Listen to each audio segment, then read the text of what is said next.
എൻ്റെ ഈ ഒരു വലിയ വലിയ ചെടികൾക്ക് പിന്നിൽ നമ്മുടെ ഒരു പാവം 6 കുഞ്ഞ് ചെടി നമ്മൾ നിലയിന്ന് വാങ്ങിയില്ലേ, അതിവിടെ ഇരിക്കുന്നുണ്ട് കേട്ടോ.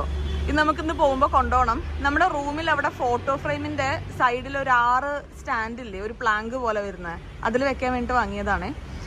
എങ്ങനെ കൊണ്ടുപോകും എന്നുള്ളൊരു ചോദ്യം അന്ന് എനിക്ക് ഉണ്ടായിരുന്നില്ലെങ്കിലും ഇന്നെനിക്ക് വിഷ്ണു പറയുന്നതുകൊണ്ട് ഞാൻ ചെറുതായി യോജിക്കുന്നു. കാരണം ഇന്നലെ രാത്രി കുറച്ചൊക്കെ ലഗേജ് പാക്ക് ചെയ്ത് കഴിഞ്ഞപ്പോൾ ഒരു പെട്ടി കുറയ്ക്കാൻ പറ്റുമെന്നാണ് ഞാൻ വിചാരിച്ചത്. പക്ഷേ UV ഒക്കെ ഉള്ളപ്പോൾ നമുക്ക് അങ്ങനെ ഒരു കാര്യം കോംപ്രമൈസ് ചെയ്യാൻ തോന്നില്ലല്ലോ. ഇനി അത് വേണ്ടി വന്നാലോ ഇത് വേണ്ടി വന്നാലോ അങ്ങനെ ഒരുപാട് ചോദ്യം വരില്ലേ. അതുകൊണ്ട് എല്ലായിടത്തും പാക്ക് ചെയ്തപ്പോൾ ലഗേജൊക്കെ ഇഷ്ടം പോലെ ഉണ്ട് അങ്ങോട്ടും ഇങ്ങോട്ടും കൊണ്ടുനടക്കാൻ.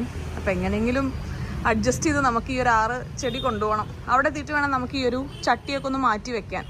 അവരന്ന് പറഞ്ഞ പോലെ ചകിരിച്ചോറും കുറച്ച് ചാണകപ്പൊടിയും മണ്ണും കൂടെ മിക്സ് ചെയ്തിട്ടിടാൻ വേണ്ടിയിട്ട് അവർ പറഞ്ഞത്. അപ്പോൾ അങ്ങനെയൊക്കെ അത് അച്ഛൻ അറിയുന്നുണ്ടായിരിക്കും. അപ്പോൾ അങ്ങനെ നമുക്ക് മാറ്റി വെക്കണം, എന്നിട്ടൊരു ഇൻഡോർ പ്ലാന്റ് ആക്കി വളർത്തണം. ഈ ഒരു ചട്ടി പൊട്ടിയിട്ടും സ്ട്രോങ് ആയിട്ട് ഈ ഒരു ചെടി ഇരിക്കുന്നു.